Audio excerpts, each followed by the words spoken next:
Today's Cook report shows what we Democrats have known for the last few months. We are going to take back the Senate. The Cook report says taking back the Senate is now a toss-up. That's their words. Republicans thought they had the Senate locked down. But now Democrats, we are on the path to victory. We've blown the map wide open. We're competing in states no one ever thought we had a chance in. Not just blue states, but purple states and even red states. And we've expanded the map that we haven't been able to do in years. Why? Why are we doing so well in even these red states? Because we are focusing on what people care about.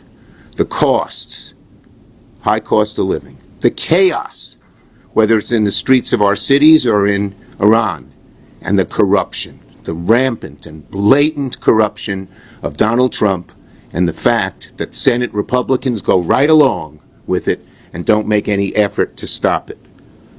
We've had relentless recruitment. We have impressive candidates. These candidates fit their states, but we're all united in the issues we're fighting, the cost and chaos and corruption of the Trump administration. And the message might be different in Iowa than in Texas, than in Alaska, in the way each candidate makes it fit the needs of their state, but the overall theme is exactly the same. We've built multiple paths to the majority. No one ever thought we'd build any path to the majority, but now there are multiple paths. And while Trump and the Republicans make Americans' lives more expensive, more chaotic, more corrupt, we're doing something very, very different. So we are going to take back the Senate, something no one thought was possible even months ago. We have the candidates, we have the message, and now we have the map.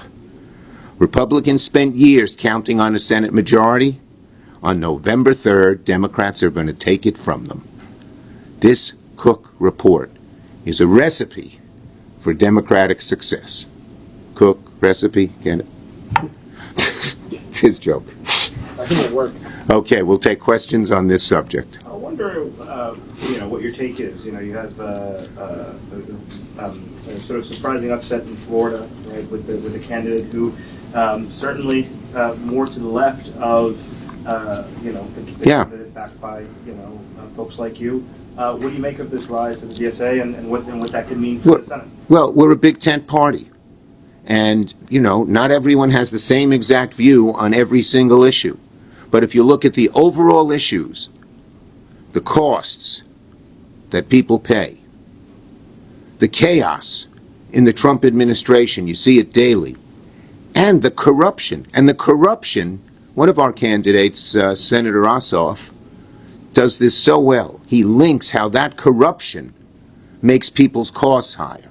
For instance, the corruption in Trump taking millions and millions of dollars from the oil and gas industry, the coal industry, and then cutting off clean energy, which is the cheapest way to get power, has raised people's electric bills $600, $700. So we are a big tent party, and we're united on the major issues facing America. Yes? Do you have any regrets about your endorsements in Michigan and Florida, given that both of those candidates... I have one mission, win the Senate, and we're on the path to doing it. Are you going to campaign with Al-Sayed in Michigan? Look, the bottom line is we're going to win Michigan. Let me tell you why we're going to win Michigan. First, Al-Sayed has brought in new energy and new talent into the Democratic Party, but also in Michigan itself. But second, Michigan, Trump has so bungled the Michigan economy.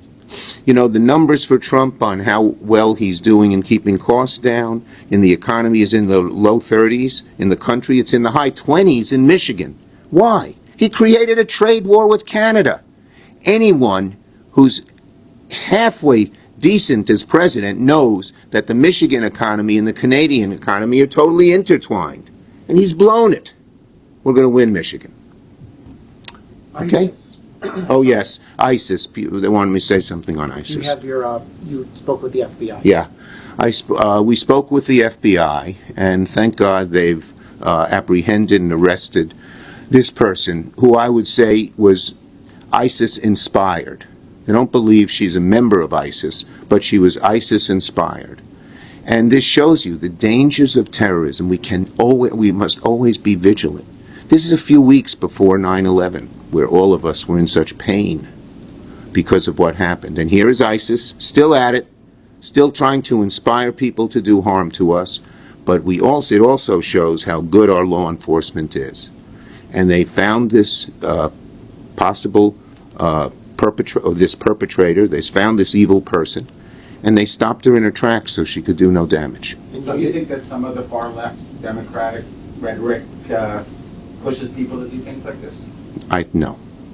You did ask the FBI to take a look. Yes, I said to the FBI, we should check very thoroughly if there are any, they don't think they have any evidence of it now, but to check and see if there is other pieces of this puzzle that we don't know, including other people. But they don't believe they have it. So if there are, I'll follow Okay. up with people, but we're good. Thank you, everybody. Have a nice summer.